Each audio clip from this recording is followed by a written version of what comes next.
Fala pessoal, tudo bom?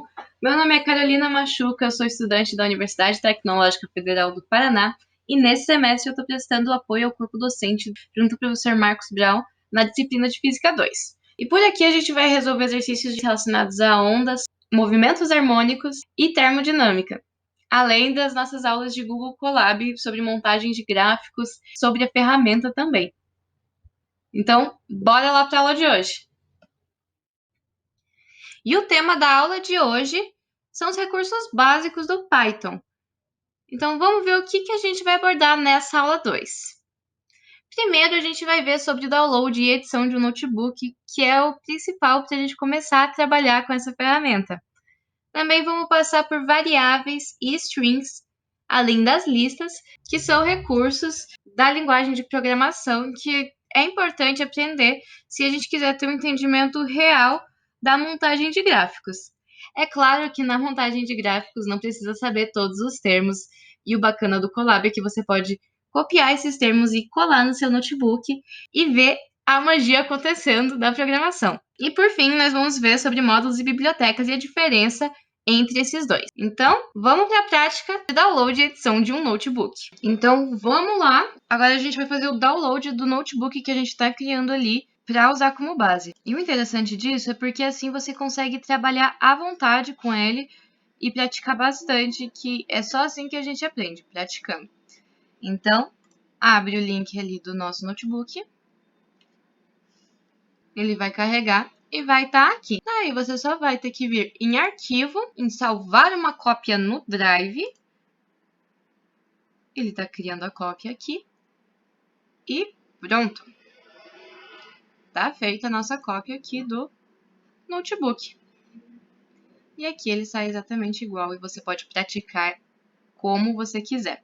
E agora que a gente viu como que faz o download de um notebook e trabalhar com ele, nós vamos passar sobre o conceito de variáveis, que são recursos básicos da linguagem de programação e são utilizadas para guardar valores que vamos usar mais tarde. E para a gente usar as variáveis, nós só precisamos antes atribuir um valor inicial a ela, porque assim o Python vai armazenar valores em memória e ela nos permite ler esses códigos mais tarde com mais facilidade a partir de um nome que nós definimos. Então, tudo que a gente precisa para montar uma variável é atribuir um valor a ela e um nome.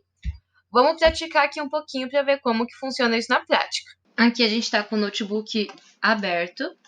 Eu fiz já essa parte de variáveis com o conceito que eu já falei agora há pouquinho. Então, a gente utiliza variáveis para armazenar valor em memória e a gente vai deixar gravado isso. Vamos fazer o exemplo aqui do valor de π. Para que o Python e o Colab entendam que esse valor vai ficar registrado, nós precisamos dar o nome para a nossa variável, usar o igual e as aspas duplas para definir esse valor, que no nosso caso vai ser 3,14 aqui, que não vamos trabalhar com muito número depois da vírgula. Então, definimos a nossa variável certinho aqui e para testar, nós vamos usar novamente aquela função que nós usamos na aula passada, que é a função print, e o nome da nossa variável.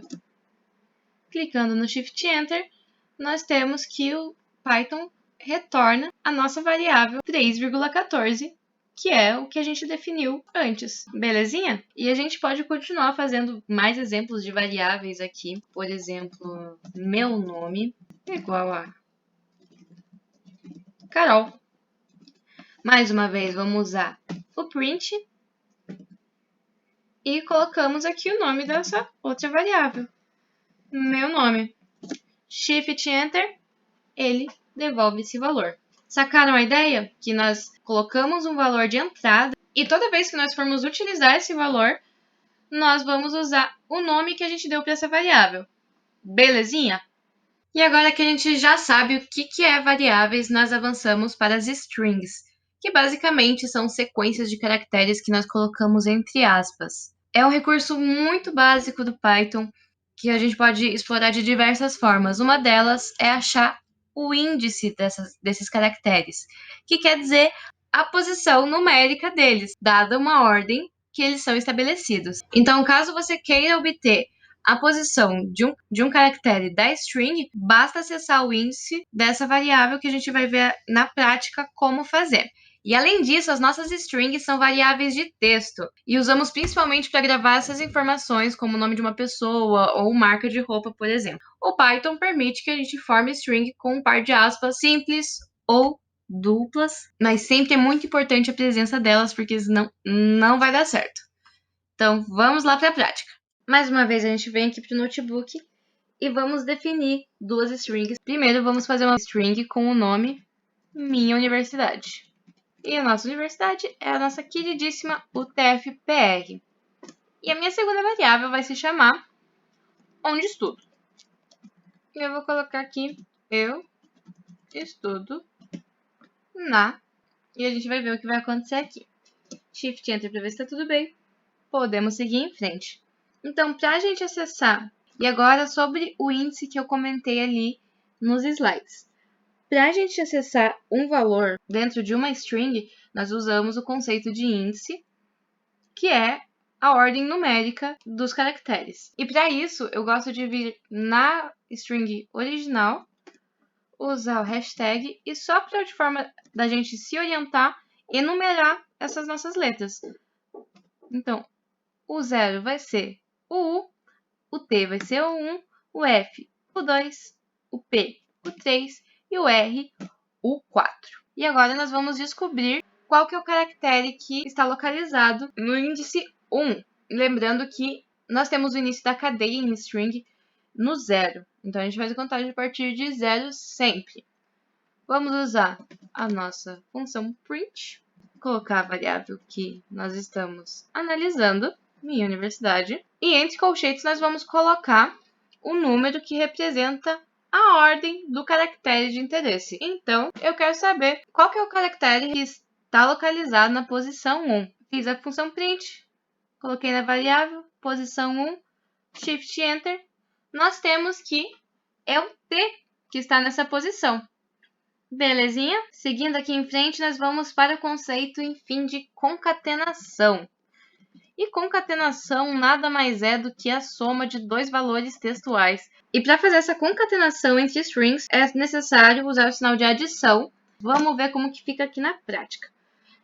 Nós já temos aqui duas variáveis, então nós vamos criar uma terceira que vai estar somando, concatenando esses dois valores. Então, vamos vir aqui e definir uma variável chamada sou federal. Igual, daí a gente coloca a variável que você quer antes. Eu quero pôr onde estudo. Dá um espaço, sinal de adição.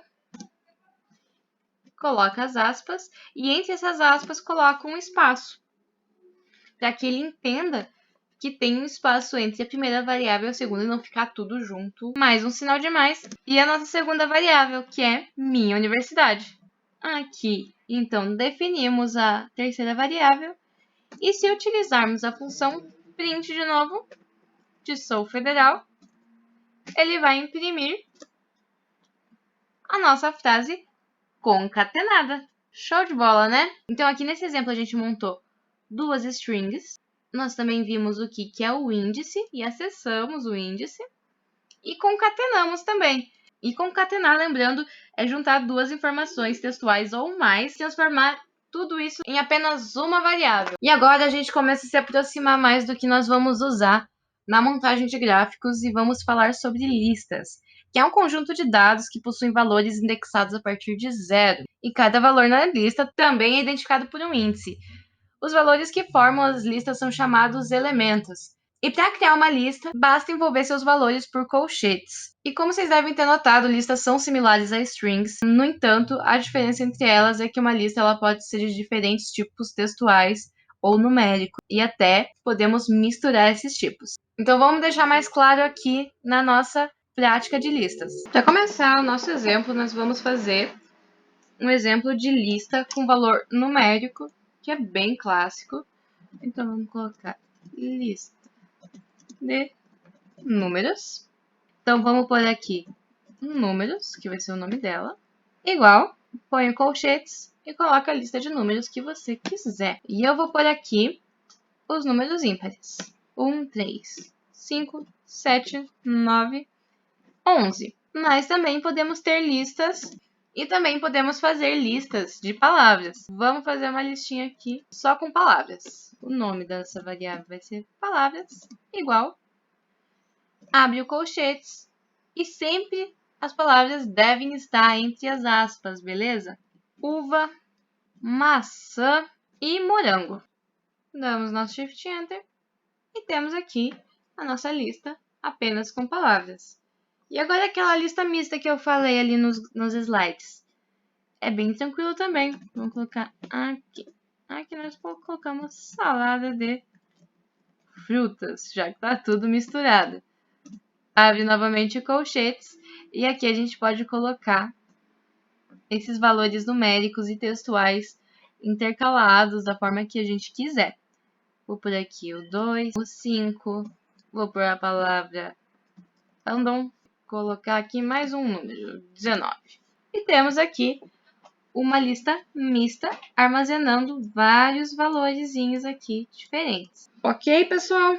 E por fim, chegamos aqui no tópico de bibliotecas e módulos. E vamos ver o que cada um quer dizer e qual a diferença entre eles. O módulo ele é um arquivo Python que possui coleções de diversas funções e variáveis globais. E para organizar todos esses módulos, a gente vai usar o conceito de package ou pacote em Python, que é um arquivo que contém várias definições e instruções do Python. E nós vamos chamar esses arquivos de um módulo usando o .py. E também temos a nossa biblioteca, que é um conjunto de módulos. Sabendo disso, nós podemos começar a conhecer as nossas bibliotecas com mais detalhes.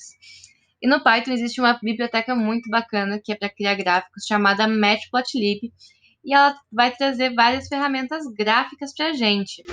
E nada mais é do que uma coleção de funções que deixam a interface do nosso notebook parecido com o MATLAB. Então vamos aqui começar com a prática de gráficos de linhas. Primeiro de tudo, nós vamos importar o módulo que é o matplotlib.pyplot. Esse pyplot é o que vai informar ao Python que nós estamos plotando um gráfico. E esse módulo ele contém uma coleção de diversos comandos para criar, alterar e configurar um gráfico dentro de uma ou mais janelas num sistema operacional. Então, para importar, o primeiro passo é escrever import matplotlib.pyplot splt.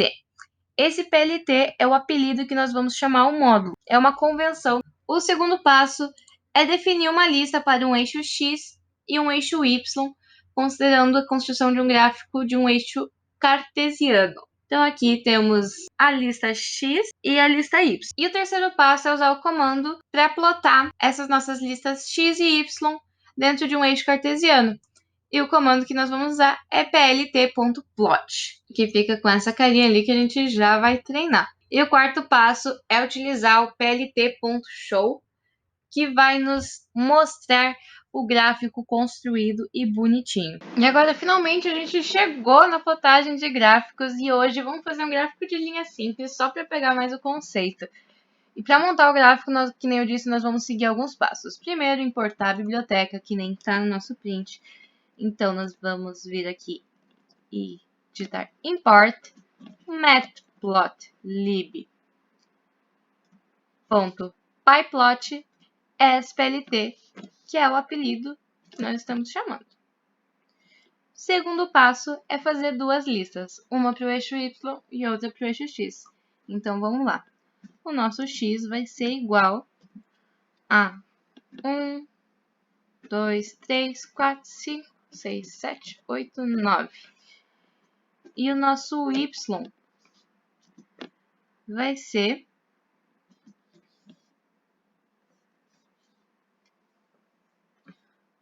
90, 80, 70, 60, 50, 40, 30, 20, 10.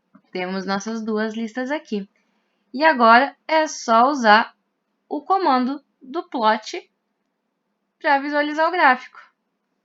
Então, nós vamos vir aqui e plt.plot, abre parênteses, e vamos pegar essa primeira lista aqui, Ctrl C, Ctrl V, vírgula, e a nossa segunda lista aqui, Ctrl C, Ctrl V. E esses vão ser os valores que nós vamos ter no nosso gráfico esse daqui no eixo X e esse no eixo Y. Mais uma vez o Enter, e agora é só usar o comando plt.show, que vai nos mostrar o nosso gráfico bem bonitinho. Shift Enter, e nós temos aqui o nosso primeiro gráfico de linha montado.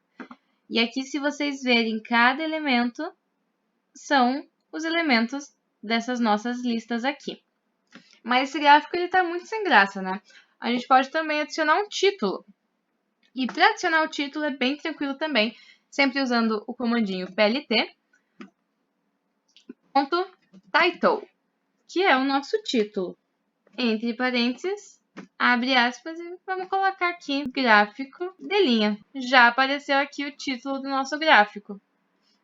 E além disso, nós conseguimos colocar rótulos tanto no eixo Y quanto no eixo X. E para isso, nós vamos usar um outro comandinho muito bacana aqui, que é o plt.xlabel, xlabel, que vai estar fazendo referência ao rótulo do eixo X. Entre parênteses, você vai colocar o rótulo que você quer. Eu vou colocar aqui, eixo X. E para rotular o eixo Y, é plt.ylabel. Abre o parênteses, põe aspas e coloca a etiqueta que você quiser aqui. Vamos ao Shift Enter para ver de novo. E prontinho! Aqui temos ele etiquetado com os valores das listas e título e mostrando o comportamento que essas duas listas aqui têm. E para não ficar muito comprida a aula, a gente vai encerrar por aqui, mas fica de olho nas próximas aulas que vamos começar, enfim, a plotar gráficos de funções trigonométricas, dessas funções que nós utilizamos em Física 2. Então, muito obrigada por assistir e até a próxima. Tchau, tchau!